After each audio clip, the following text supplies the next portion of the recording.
Her touch said everything her words couldn't.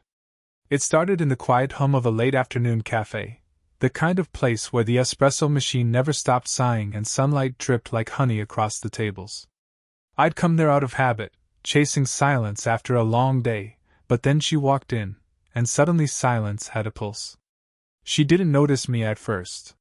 Or maybe she did and just pretended not to. Either way, the air shifted when she stepped inside, that calm, self-contained grace that older women carry like memory. Her hair was tied loosely, a few strands brushing her cheek. The years hadn't dimmed her, only refined her. She looked like someone who'd learned how to stand still in a world that rushed past her. When she ordered, her voice was low, the kind of tone that made people listen even if she was just asking for a coffee. I caught myself watching the way her hand rested on the counter, steady and sure. I shouldn't have stared. But I did. She turned. Our eyes met, just for a second too long. There was a flicker of recognition, or maybe curiosity, before she smiled, polite, restrained, but real. It felt like being seen, and I didn't realize until then how much I'd missed that. She chose the table beside mine, though there were plenty of others. Maybe coincidence. Maybe not. The space between us was just wide enough for conversation, but neither of us spoke. The quiet filled in for words, the scrape of her spoon, the soft clink of my cup, the rhythmic sound of people coming and going. When her phone buzzed, she ignored it. When mine did, I turned it face down. Eventually, she broke the silence. "You always sit here?" she asked, stirring her coffee though it was already cold. "Most days," I said. "It's quieter near the window." She nodded, her eyes still on the street outside. "I like quiet. It makes things harder to hide." I didn't know what she meant, but the way she said it made my chest tighten, that mix of calm and confession. Her fingers brushed against the table edge, tracing an invisible pattern. I wanted to ask what she was hiding, but I didn't. She looked like someone who had earned her silences. Minutes passed. Then, as she reached for her cup, her sleeve brushed against my hand. Just fabric, nothing more. But it stayed there for a fraction too long, enough for the warmth to register, enough for me to forget what I'd been thinking. She drew back, but not quickly. "Sorry," she said, though her tone didn't sound like regret. Her eyes lifted to mine again, and for the first time, she didn't look composed. There was something else there, a softness, almost a question. "Don't be," I managed, my voice lower than I meant it to be. She smiled, faint, knowing. "You're too young to mean that. And you're too sure I don't," I said before I could stop myself. The words hung there, suspended between us like static. She didn't answer, but the corner of her mouth curved slightly, approval, amusement, maybe even warning. The cafe felt suddenly smaller, the air thicker. I could hear the sound of her breathing over the hum of the espresso machine.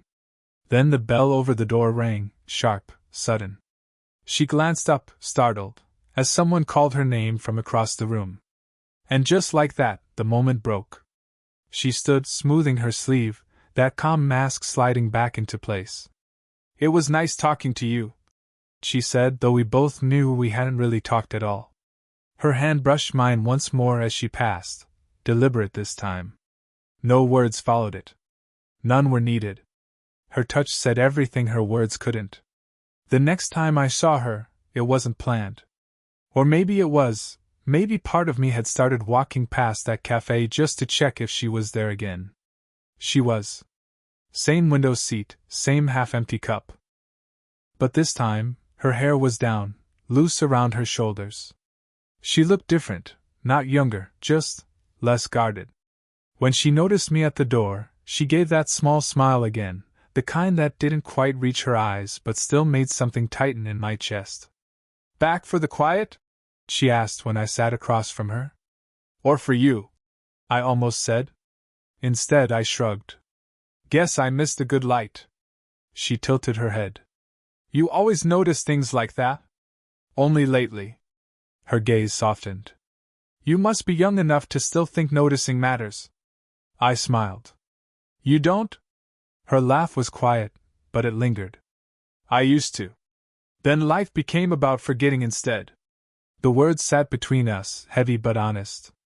I wanted to ask what she meant, who she was forgetting, but I didn't need to.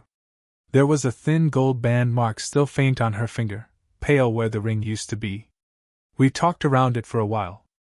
About weather, books, places we'd been. The kind of talk that wasn't about the words themselves, but about the pauses between them. She had this habit of looking down when she spoke, as if editing her thoughts before they reached me. Every time her eyes met mine, the rest of the room faded out a little more. She told me she used to teach literature, she said. Stories about people who wanted too much. And now? I asked. Now I just read them, she said with a half smile. It's safer that way. Her hand rested near mine on the table, close enough that I could feel the warmth radiating off her skin. I didn't move. Neither did she. But when a strand of hair fell across her face, I reached up without thinking and brushed it back. My fingers barely grazed her cheek, but the touch made her inhale sharply, her breath catching for just a second. She didn't pull away right away. When she finally did, her eyes flicked to mine, unreadable. You shouldn't do that, she said softly. Do what? Forget how young you are. The words stung more than I expected. You make it sound like a crime. Maybe not a crime, she said, almost whispering. Just something people will notice.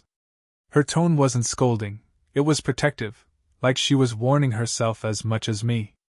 But her hand stayed where it was, fingers brushing the back of mine in a way that made it impossible to pretend she didn't feel the same pull. For a moment neither of us moved. The hum of the cafe faded to a low blur, just her breathing, steady and near. The scent of her perfume was faint, something floral but worn in, like a memory that refused to fade. Then she sighed quietly. I shouldn't be here this long. Then why are you? She looked down, tracing the rim of her cup. Because you listen. Her words settled into me like warmth spreading through cold hands. She stood to leave, gathering her coat, and as she passed behind my chair, her fingers brushed the back of my shoulder, slow, deliberate. A thank you, maybe? Or something braver. It was a small touch. But it stayed. Longer than it should have. Variant, standard, title, Her touch said everything her words couldn't. Part 3, Heightening Suspense. ID, 76130. The rain came without warning, a sudden, heavy curtain that trapped us inside the cafe. Most people left in a hurry, but she stayed. So did I. The windows blurred with streaks of water, the world outside dissolving into color and motion. Inside, it was just us, the low hum of jazz from the speaker, and the smell of coffee gone cold. She sat across from me, her coat draped over the chair, sleeves rolled up as if she'd decided to stop pretending she wasn't staying. You'll get caught in it if you leave now, I said. Her eyes met mine. Maybe that's the point. I wanted to ask what she meant, but before I could, the door swung open. A man stepped in, mid-40s, familiar in that vague way strangers sometimes are. He looked at her, surprise flashing across his face. I thought that was you. Her smile froze, polite but tense. Hello, David. His gaze flicked between us. Didn't know you still came here. Occasionally, she said lightly, though her fingers tightened around her cup. I could feel the change, the distance she suddenly put between us, subtle but sharp. He nodded at me. Your student? Just a friend, she said too quickly. The words stung more than I expected. I looked down at the table, pretending to check my phone. He didn't stay long, just enough to make the silence afterward feel heavier than before. When he finally left, she exhaled, her shoulders loosening. He's an old colleague, she said. He talks too much. I wanted to say so do people who are nervous, but instead, I just nodded. Her eyes softened, as if she'd heard the thought anyway. For a while, we didn't speak. The rain grew louder, drumming against the glass. When she leaned forward, her hand brushed mine, light at first, then firmer when I didn't pull away. I could feel her pulse through the skin of her wrist, steady but quick. "You shouldn't let things like that bother you," she said quietly. "What things?" "The way people see what they want to see." Her voice was softer now, almost lost in the sound of rain. Her face was close enough that I could see the faintest line at the corner of her mouth when she smiled, the trace of something she tried to hide, guilt, maybe, or fear. I swallowed. "Does it bother you?" She hesitated. "Only when it starts to feel real." Her words sat between us like a confession neither of us was ready to claim. I could smell the faint warmth of her perfume, something subtle and familiar, and when she looked up, her eyes didn't waver. The space between us disappeared almost on its own, like gravity had made the choice. Her breath brushed against my jaw when she spoke again. "We should stop." I didn't move. "Then why don't we?" Her lips parted slightly, and for a heartbeat the world stopped. Her hand was still against mine, her body angled forward, everything in her posture saying yes while her words tried to hold the line. Then a sound, the buzz of her phone. She flinched, pulling back fast, the moment cracking open. The light from the screen glowed against her skin before she turned it face down. We both sat there, caught between relief and regret. Outside, the rain eased to a whisper, and she reached for her coat. "I should go," she murmured. But as she stood, she touched my hand again, not by accident this time. A slow, deliberate trace across my fingers. "We shouldn't," she whispered. "I know." And yet neither of us let go. "Would you like me to continue with prompt 4, the slip, crossing the line, 500 words, next? Variant, standard, title, Her touch said everything her words couldn't, part 4, nearing the climax. ID, 76131. I didn't see her for a week after that. Not at the cafe, not walking past the bookstore where she sometimes lingered. It shouldn't have mattered, we hadn't promised anything, but the silence settled into me like a fever. When she finally did appear, it was after hours. The cafe lights were dim, chairs stacked on tables, the rain just beginning again outside.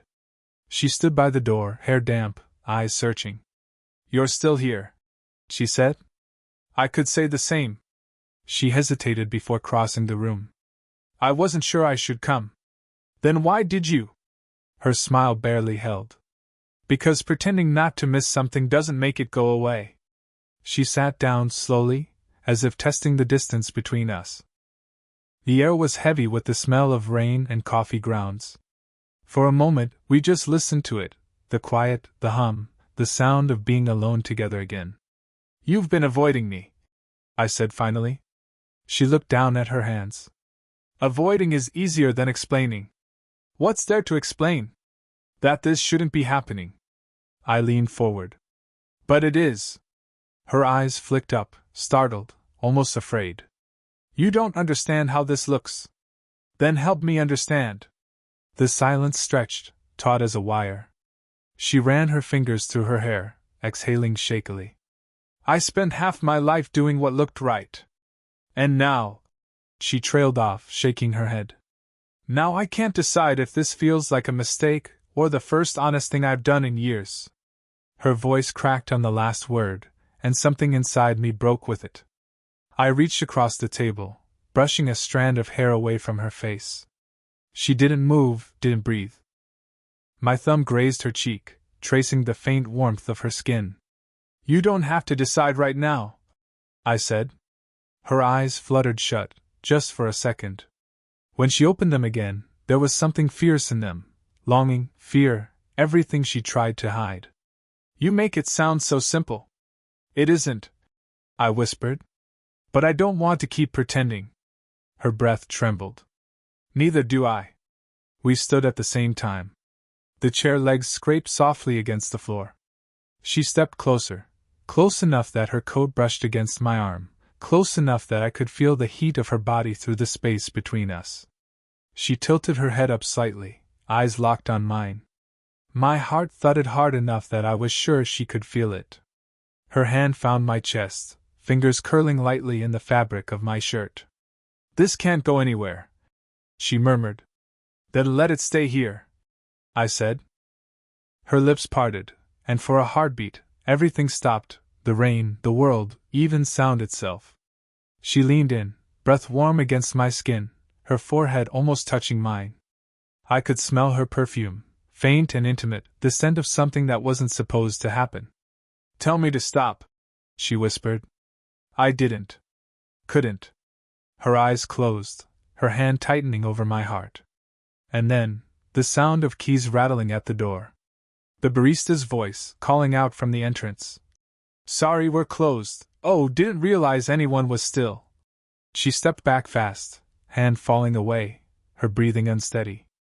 I turned toward the window, the reflection of her face still inches from mine. Either of us spoke. But the distance between us had already changed. For good.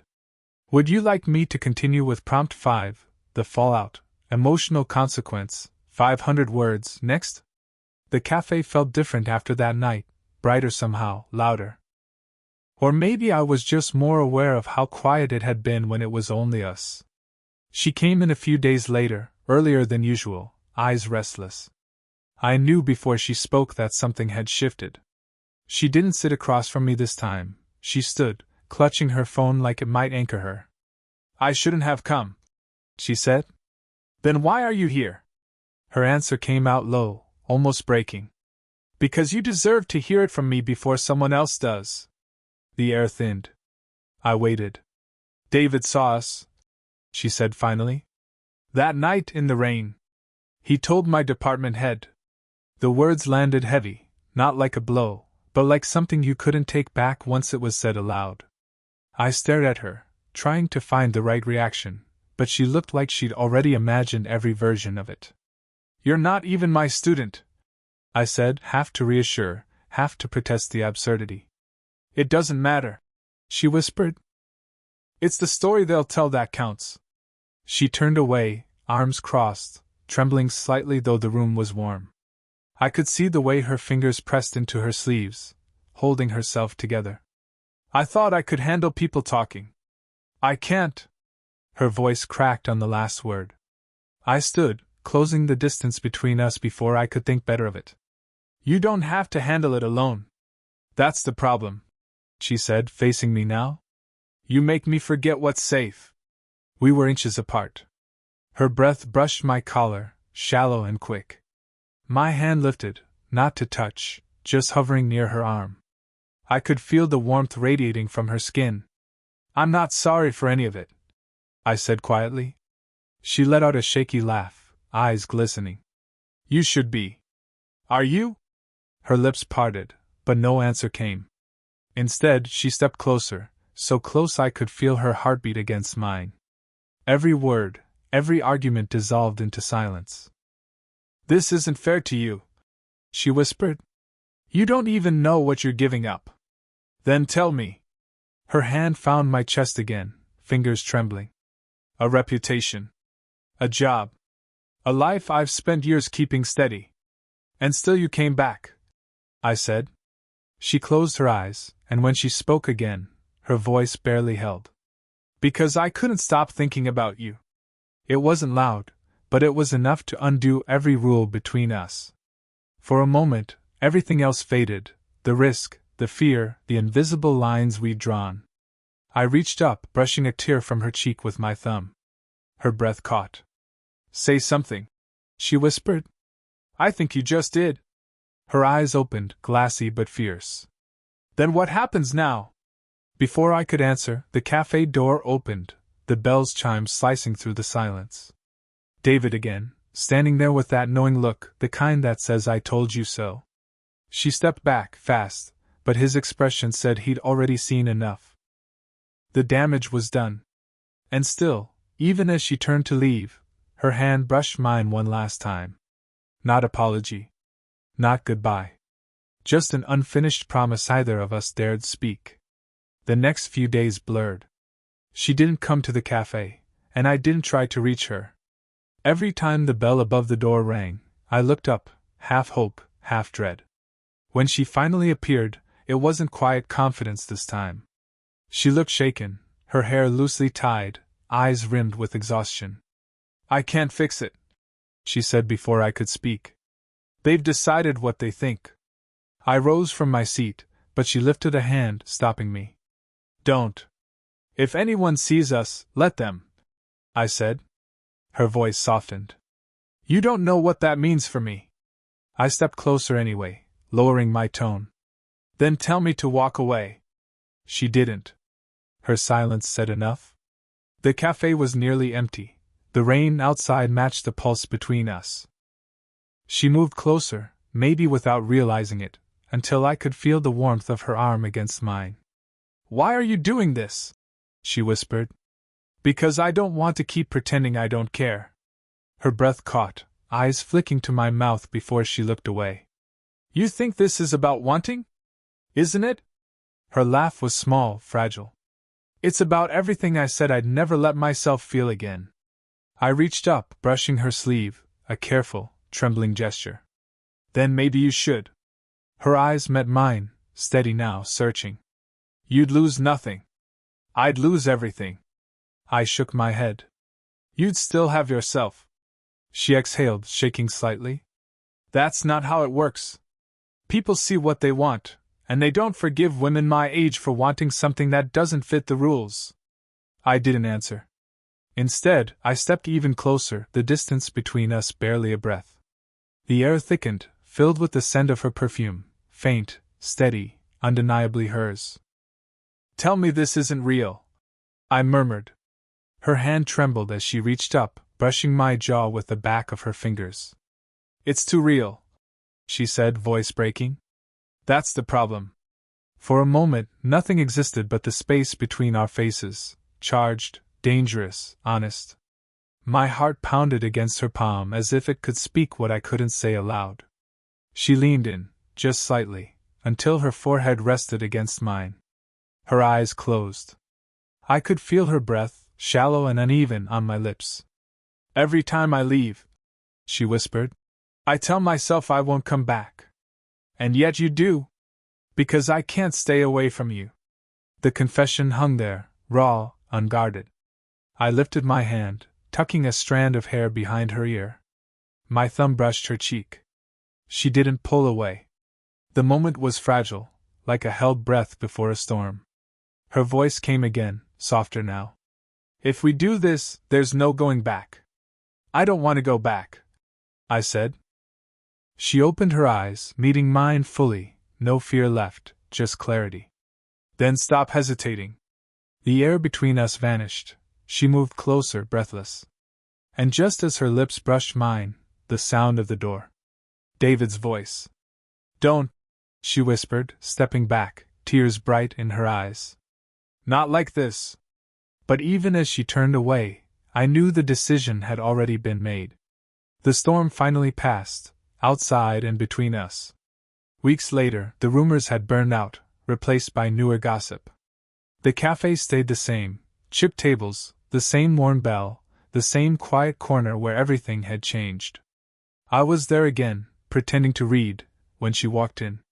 No hesitation this time.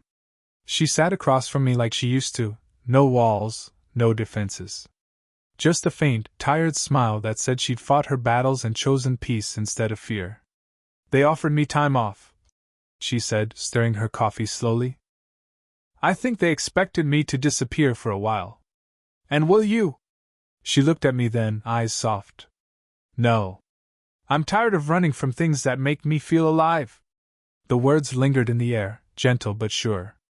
For a while neither of us spoke. The silence wasn't heavy anymore, it felt like something earned. Her hand rested on the table, fingers tracing the rim of her cup. I reached out, just enough for my fingers to brush hers. She didn't pull away. You still think this is a mistake? I asked quietly. She smiled, small, wistful. Maybe. But it's mine to make. That made me laugh under my breath, and she joined in, the tension between us easing into something warmer, steadier. Outside, the last drops of rain clung to the window glass, catching the light. I turned my palm upward, and she laced her fingers through mine, no hesitation, no hiding. Her skin was warm against mine, grounding. You know this won't be easy, she murmured. I don't need easy, I said. I just need honest. She looked down, then back up at me, eyes glinting with something like relief. Slowly, she leaned forward, pressing her forehead against mine. It wasn't a kiss, not yet, but it didn't have to be. The closeness said enough. When she finally spoke, her voice was barely a whisper. You have no idea how much I've wanted this to feel simple. It doesn't have to be simple, I said. Just real. She exhaled, a quiet sound that turned into a laugh. Then she looked at me, really looked, and something in her expression softened completely. She reached up, brushing her fingers along my jaw before resting her palm against my cheek. I think I finally believe you, she said. I turned slightly, just enough for her thumb to graze my lips, a small, wordless promise. We sat there like that, not as teacher and student, not as caution and risk, just two people who'd stopped pretending they weren't meant to find each other. Outside, the world carried on. Inside, it finally felt still. Did you enjoy the story? What kind of stories would you like to hear next?